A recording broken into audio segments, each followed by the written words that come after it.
দ্রব্যগুণ বিজ্ঞান বলতে আমরা কি বুঝি?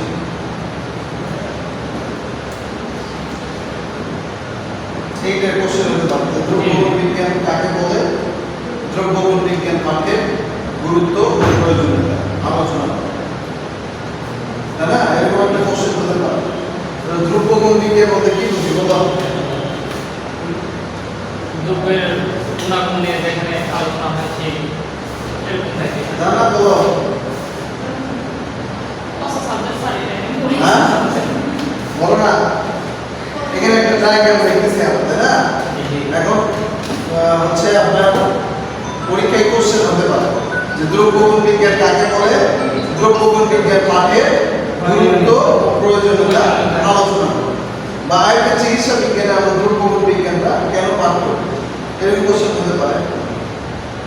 তো এখানে ডায়াগ্রামে আমরা দেখতেছি দ্রব্যগুণটাকে আমরা দুই ভাগে বিভক্ত করছি, একটা হচ্ছে দ্রব্য আর একটা গুণ, গুণ আর বিজ্ঞান সায়েন্স, তাই না? তো দ্রব্যটা কি? দ্রব্য বলতে আমরা কি বুঝি? ফার্স্টের পড়া, হ্যাঁ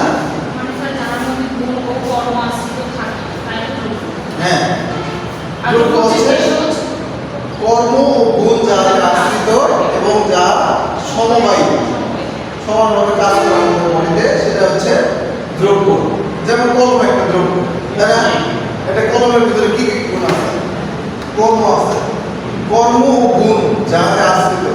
কর্ম বলতে আমরা কি বুঝি? দ্রব্য এইটা দ্বারা আমরা কি লেখালেখি লেখালেখি করা যায়, গুণ হচ্ছে সে লেখে, আর এটা একটা দ্রব্য, তাই না? তাহলে কর্ম ও গুণ যাতে আশ্রিত এবং যারা সমবায়ী প্রায় দ্রব্য। পরীক্ষায় প্রশ্ন হতে পারে এরকম, এক নম্বর দ্রব্যগুণ বিজ্ঞান বলতে কি বুঝো?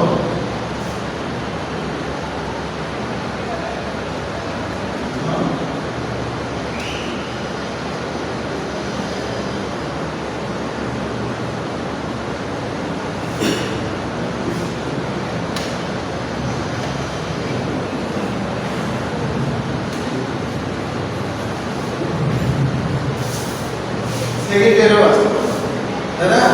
যেহেতু আমাদের কি উত্তরার্ধ স্থানে আছে, তাহলে দ্রব্যটা কি? কর্ম ও গুণ যাতে আশ্রিত এবং যাহা সমবায়ী, তাহাই হচ্ছে দ্রব্য। আর গুণ বলতে কি বোঝায়? আমরা কোনো কিছুর গুণাগুণ, যেটার দ্বারা আমরা লোকটি ভালো না খারাপ, বা গুণ বলতে আমরা কি বুঝি? যার মাধ্যমে আমরা ভালো মন্দের বিচার করি, বিচার বিশ্লেষণ করতে পারি, তাই না? এই গুণ আমার অনেক প্রকার আছে, 20 প্রকার, সেগুলো বিশদভাবে আলোচনা করা সেটা পরের বিষয়। আর বিজ্ঞান বলতে আমরা কি বুঝি? কোনো কিছুকে বিশদভাবে জানা, বিশ্লেষণ করা। তাহলে দ্রব্যগুণ বিজ্ঞান বলতে এখন তাহলে কি বুঝায়? হ্যাঁ বলেন, সায়েন্সের বল, দ্রব্যগুণ বিজ্ঞান বলতে তাহলে এখন কি বুঝলেন আপনি?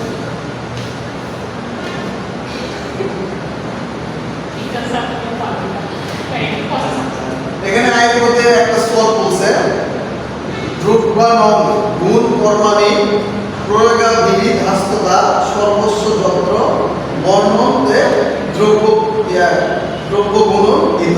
অর্থাৎ এখানে বিশ্লেষণ করছে আমরা আমাদের নিত্যদিনের যে আহার বিহার বা আমরা যে কাজকর্মগুলো করে থাকি, সেই সার্বিক বা যে দ্রব্যটা আমরা গ্রহণ করে থাকি, আমাদের প্রতিনিয়ত যে আহার বা ভেষজটা আমরা গ্রহণ করি, সেই দ্রব্যের যে কর্মগুণ এবং তার যে বিশদ আলোচনা যে পুস্তকে আলোচনা করছে, সেটাই হচ্ছে দ্রব্যগুণ বিজ্ঞান। ঠিক আছে, বিশদভাবে আলোচনা করছে যেটা যে অধ্যায়, সেটা হচ্ছে দ্রব্যগুণ বিজ্ঞান। এখন এই দ্রব্যগুণ বিজ্ঞান পাঠের গুরুত্ব বা প্রয়োজনীয়তা কেন বলে? আর চিকিৎসা বিজ্ঞান আমরা কেন দ্রব্যগুণ বিজ্ঞান পাঠ করি?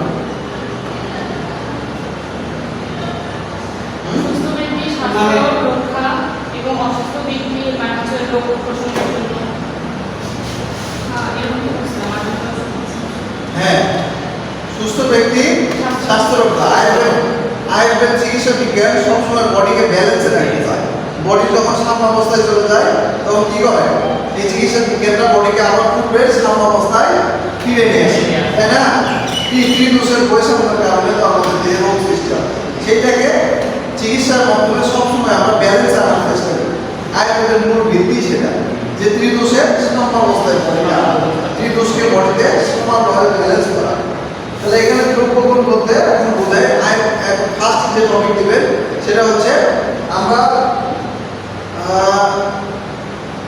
একজন দক্ষ আয়ুর্বেদিক চিকিৎসক বা ফিজিশিয়ান হতে গেলে অবশ্যই আমাদের দ্রব্যগুণ বিজ্ঞান পাঠ করা প্রয়োজন। তারপরে নবীন আপনি ধরেন এই বিষয়ে কোনো জ্ঞানই নেই, ভেষজ কীভাবে কোন ঋতুতে সংগ্রহ করবে, কোন ঋতুতে কোন ভেষজ ইউজ করবে, বা রসায়ন প্রেমী ব্যক্তি যারা তারা কোন ঋতুতে কোন ভেষজ সেবন করার মধ্য দিয়ে তাদের তারুণ্যতা ধরে রাখবে, এই নিয়মগুলোকে একজন দক্ষ বা নবীন চিকিৎসক জানে। তাহলে এই বিজ্ঞান পাঠের মাধ্যমে আমরা এই বিষয়ে জ্ঞান অর্জন করি।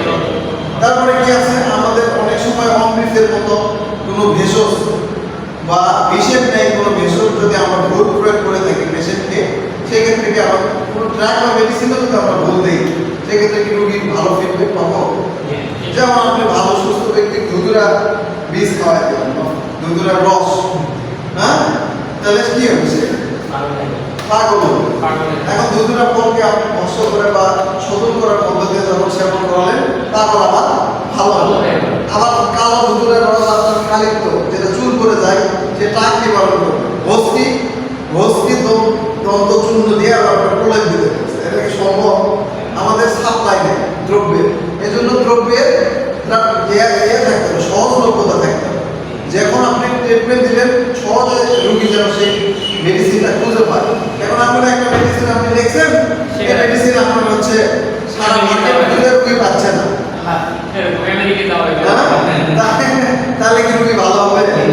ভালো হবে না।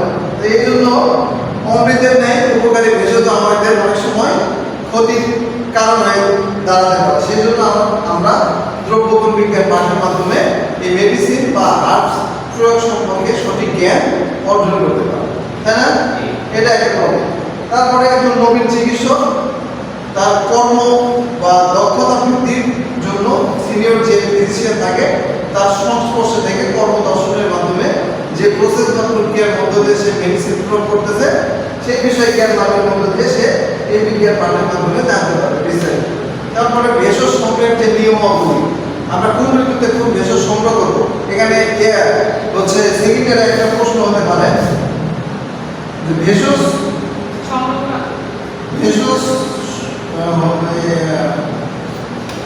ভৈষজ্য কল্পনা বলতে কি বুঝো? এবং রসশাস্ত্রে একটা আছে। তারপরে ওখানে হতে পারে ভেষজ সংগ্রহের নিয়ম,